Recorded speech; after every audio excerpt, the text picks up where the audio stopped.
I remember getting the news and not really knowing how to process it. I didn't know what to think. I didn't know how to feel. I didn't know where my life would go from there. So from January 31st to present day, I have gone through so many doctor's appointments. I had to pretty much put all the pieces together to get a surgery plan, a treatment plan, and figure out what I was going to do with school. Where do we go from here? What has to be done? Do I do surgery first? Do I do chemo first? Do I have to get radiation? And trying to piece all that together, but keeping in mind that I'm only 21. Like, I have my whole life ahead of me. I am still young. Like, I still want to get married. I still want to have kids. It's always been my dream to be a mother. Like, I love kids so much that was one of my top priorities through this. Is when they told me that I had to have chemo, and knowing some background information about chemo, it can make you to where you can't have kids, and that hurt a lot. How do I piece all this together in order where I can cure cancer, where I can have kids, where I can be healthy again, making sure that I wasn't missing any piece, that way this whole process could go smoothly. We decided on having surgery first, and then doing chemo, and then doing radiation, and then somewhere in the mix having egg retrieval done. So I have my decision. I want a bilateral mastectomy. When can we do this? I want it done as quick as possible so I can get back to myself. Mind you, I'm still in school, a full-time student, taking 15 credits that semester and not knowing, am I going to be able to finish the semester? So we decided on surgery, got a surgery date, and then they came back to me and were like, we want to do chemo first to see if we can shrink the mass and make sure that when you go in for surgery, we can get all the visible cancer. And I said, time out, hold up. We have to do egg retrieval first, because that is my top priority through all this.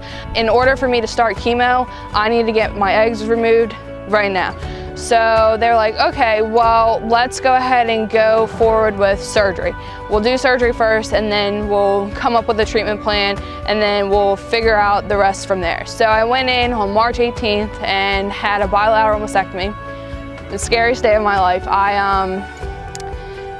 I was alone. I had to go into that hospital alone, by myself, in the bed alone, like, nervous. Talk about nervous. It was the worst thing I've ever experienced, because at the time of all this, COVID hit, and not being able to have my mom through it all, and me being afraid of needles, it was the worst thing ever.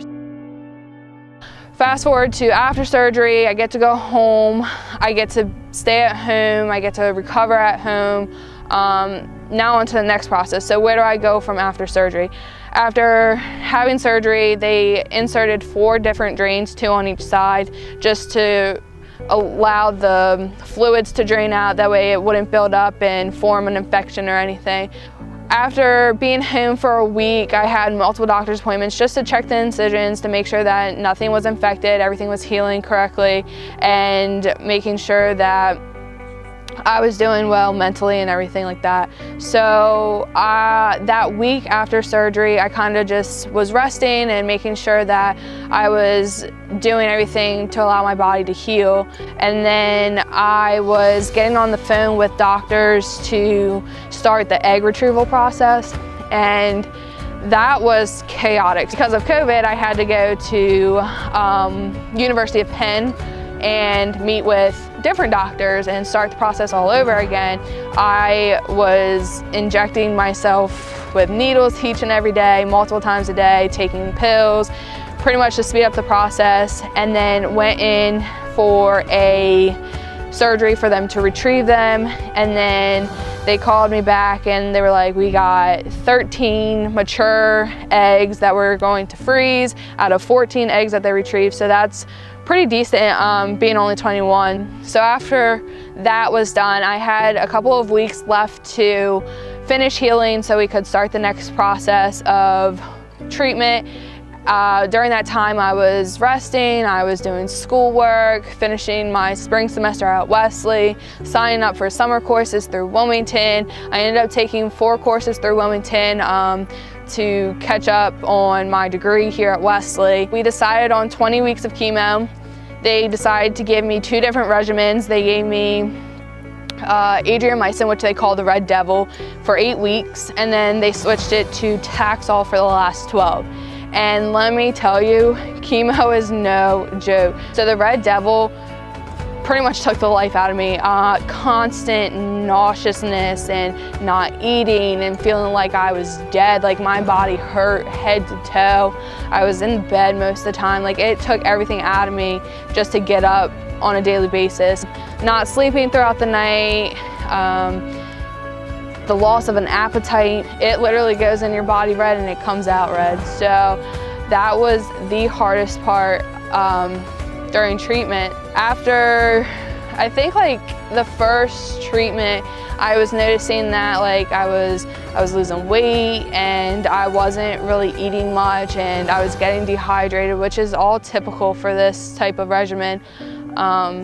And when they say it's the Red Devil, it's definitely the Red Devil. So I finished that 8 weeks and then moved on to the last 12 weeks where I was going weekly to get the Taxol infusion, and that was a walk in the park. It was so much easier than the Red Devil. I was back to my normal self. I was feeling a lot better. I had more energy. They said it was supposed to make you tired, but I don't really sleep, so that didn't really happen. I started losing my hair. As you can see, I'm bald now, which is hard at 21. My appearance was really a huge factor for me, but I was able to overcome that, and having a lot of people around me just say that I look good bald, I have a really good shaped head, really helps as well. I definitely catch myself playing with my hair because it's so soft, but that happened in the first couple of weeks of that 12-week regimen of getting the Taxol, and I was still just chugging along in life. I finished all those classes for the spring semester at Wesley, finished all 4 of those Wilmington classes with all A's. I was ready to start my summer.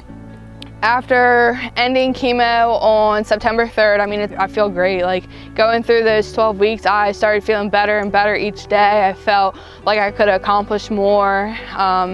Looking forward to my fall season with my team and thinking, all right, well, I start student teaching, like that's gonna be so much fun. And then we get the call that hockey's canceled and student teaching is gonna be virtual, and I don't know what to do with my life now. Like everything that I've looked forward to through this whole process has now been like taken away from me. So that kind of put a damper on a lot of things and kind of put me down in the dumps for it, because I'm a senior. Like who wants to hear that your senior season has been canceled? I have to have reconstruction surgery on September 29th. So at the time of my bilateral mastectomy back in March, the plastic surgeon was there for the sole purpose of putting tissue expanders into my chest, which will allow them to stretch my skin over this time. I also still have 5 weeks of radiation left to do, so that probably won't start until the end of October, probably beginning of November. So I'm hoping that this process will be done come December,